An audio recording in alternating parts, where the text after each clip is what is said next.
I've told so many people your story. It really affected me. And you were one of the first to use Source Connect in a different way than it was made for. Thank you so much for what we're about to share, the story here. I've done some research and some articles previously involved with the predecessor of Neil's mentor, Darius Brubeck, son of Dave Brubeck, who had established the jazz program there.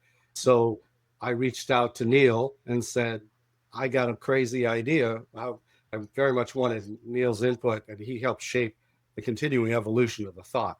But the idea of the grant was to bring together the students and faculty from these two continents to talk about, use music as a means to talk and share about racism, healing, and progress in our two cities and our two countries. Because Richmond, as you may know, Rebecca, even though you're not in the United States, was the capital of the Confederacy back in the day of the Civil War and very much pro-slavery.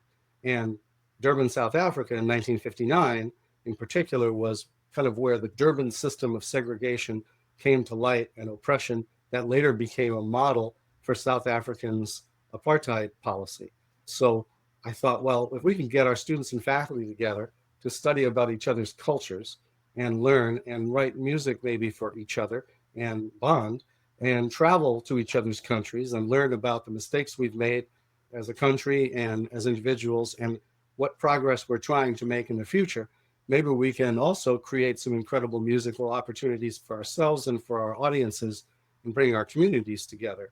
And so I brought that harebrained idea to Neil, and he was able to expand it in a lot of ways before it first came to light in, I guess it was July 2012. So Neil, in terms of the idea behind this? The other thing you also brought, Tony, was the theme of a bridge to greater understanding.